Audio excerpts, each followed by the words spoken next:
see, yeah, I thought I was going to intro you because I was going to talk a little bit about your cred, which is significant. So Deep is one of those individuals who's got cred on the tech side and the business side, right? So you studied at the one of these Indian institutes in electrical engineering. That's right. Harvard, MBA. You've got all these patents. I checked your LinkedIn profile. Good man. All kinds of publications, and then he was at Google, where you were senior director of product.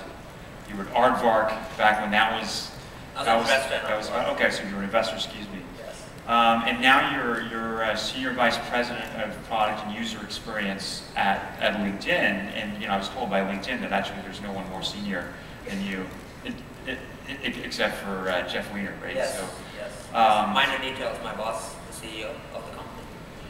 So direct report. So you have had 3 iterations of your app over the last how many months?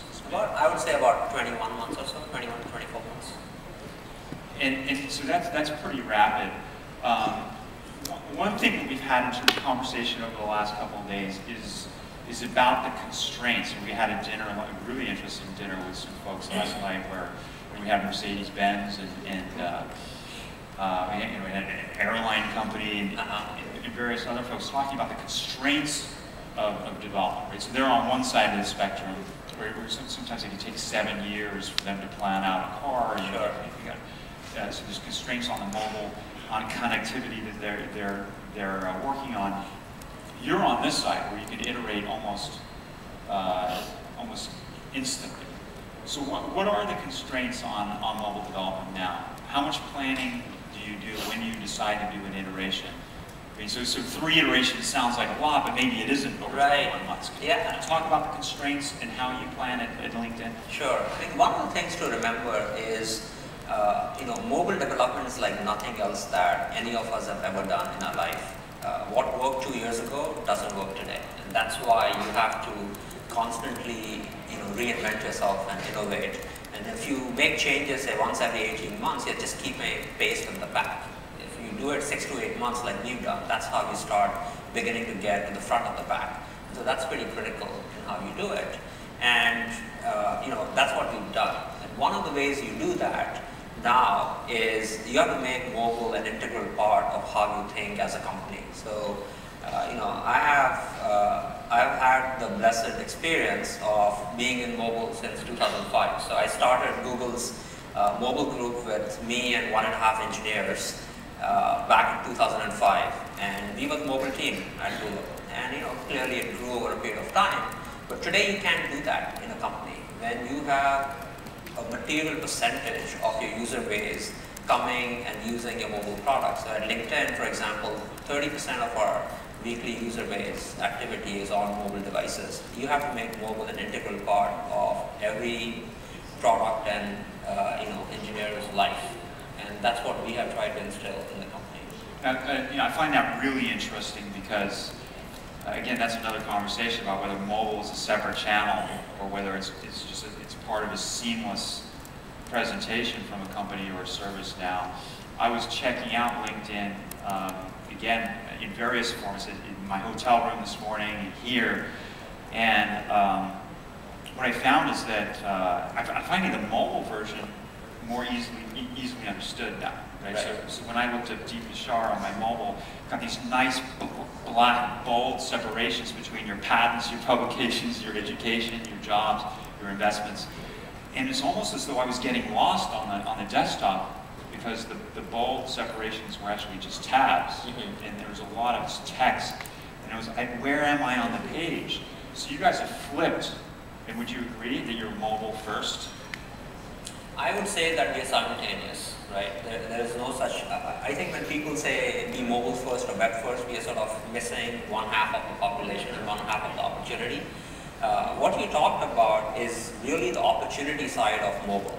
People think of mobile devices as a threat. They say, we had all this rich experience on the desktop, and we could give all these features, all these functionality to our members and our users, and now I have to squeeze that into a 2-inch screen. And at some level that's true, but you can also view this as an opportunity, which is what our team did. And a couple of years ago, when we were starting on a completely different dev cycle on our iOS app, I gave the team just one-line mission. I said, reinvent LinkedIn as if you're building it from the ground up today for a mobile user. And that's why you're seeing this really streamlined, easy-to-use experience, because the team really rethought how, in the mobile context, the user should be using LinkedIn. And that's the ethos we bring into the development process, and that's why you wake up and you use it in multiple places and multiple times, and it's fantastic. Great. So you're not mobile first then. So it sounds like you're trying to do the simultaneous approach. Like it's probably not fair to make you answer that question, but it seems to me that you've gone mobile first, and that experience in mobile is actually more pleasant than on the desktop. Yeah, we are members first. The way to describe us, Matt, is that we are members first, and so we provide the best possible experience for the member, whether if they're like you and use the mobile experience a lot, or they are like some other people maybe in the room who use the tablet experience a lot, which is different. People, when they talk about mobile, they lump the phone and the tablet in one shot, and we shouldn't. I think you really have to think about two different audiences, two different use cases there. And clearly, the professional use case still continues to be at your desktop. Right. So you're getting more users from your desktop, clearly. Yes. So far. One of the things I noticed that I'd love to take a quick poll from the audience too is that the mobile, so the HTML5 app was incredibly frustrating to use. Right? Yes. So I was just getting this blue circle when I was on the go and trying to find somebody. And so I, like a lot of other people we've been talking about at this conference, had to download the app. It was driving me to that app, so and that's working so much better. Is that where your focus is? You're driving people to the app and not the web? So this goes back to what I was saying a little bit earlier, which is you have to constantly reinvent what you're doing. The second incarnation of our iOS app was actually pretty heavy in HTML5. We just didn't feel it because we just made the experience very seamless. However, what we found is while we could do the development cycle faster as a result of that, the latencies still weren't where we would like them to be. And so the third incarnation that we launched earlier this year, about a few months ago, we went native, completely native. And because if you map the speed and the latency, you see the current app is a lot faster, and you see the turnaround times will be a lot quicker, and you can see that in the member experience and the metrics that we collect.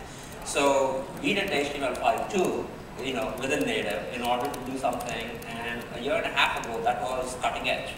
Today it's no longer cutting edge. If you still continue using a wrapper around HTML5 experiences, you'll find that the users will drop out very, very quickly. We clearly want the users to have the best possible experience with better network speeds, 4G LTE, especially in the Western world. You can do native and you can be very fast, and then you get the benefits of being a native app. Great. Have you thought about the generational challenge? This is another conversation that's come up where you have different needs from different generations, different expectations from maybe younger generation that may be using mobile more naturally, more quickly, and more intuitively than people who've just got to know LinkedIn on the desktop. How do you deal with those different levels of interaction and comfort with mobile? Are you going to move to personalization, or is that just not worth it? So what we find is not as much change in user behavior or expectations based on their age, but more on the segments or the categories. So an outbound professional does need to look up users, and they search for more people. They want to check on the news a lot quicker. And so that's what the flagship mobile app does. But then there's a certain class of users that want a personal CRM-like experience, saying, I built this network on LinkedIn, and one of the things, I know, Matt, is you were one of the very first users of LinkedIn, even like sooner than me, and you were personally invited by Reed, so I kind of feel jealous of this whole thing. You got invited by Reed and not me. I was one of the first 100 users, I think, because I was writing about Reed and I got invested in it at LinkedIn. So that you caught the trend right when it was started in its most nascent form. but you build this network now over 10 years. LinkedIn is not just about having connections, it is really about nurturing that network and making sure that that network is flourishing. So for those people, we just launched something called the LinkedIn Contacts app, and it's still in beta form, it's invitation only. And what that does is, you can go in there and it just gives you 3 things to do. One is a to-do list. It says what happened with your network today. And based on that, you can reach out to your network. Someone had a job change, someone has a birthday, there are other professional events that happen in people's lives that will get embedded in that to-do tab. And like this morning I saw that Omar, who was just speaking here a little bit earlier, one of his partners, Bill Coren, who was a colleague of mine at Google, just took a board seat at FireEye, and I shot off a note congratulating him. That's a great way to be in touch. It took me like 10 seconds, and I didn't have to go and find it in the news or anything. It just came up on my app. So, for people like me who are not in an outbound role and are not constantly looking at what's going on in the network comes to me, and their changes come to me. So, what we are doing is we are creating these really contained and targeted experiences depending on what kind of a user you are of LinkedIn. And that is the shift we are seeing. It's less generational, it's more of a segment or category-based shift. So what are the things that are keeping you up at night? Right? What are the challenges that you're facing now as the product lead on LinkedIn? Yeah, I mean, I have 2 teenage daughters, so that always keeps me up at night, right? But I don't think that's what you're asking me about. So you're going home. You're going home at night and sleeping really well. Yeah.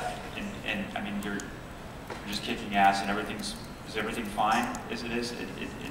I'm just wondering what your challenge is. Yeah, I mean, at some level, we have a great team, and we've done a great job laying out the right strategic vision and executing against it.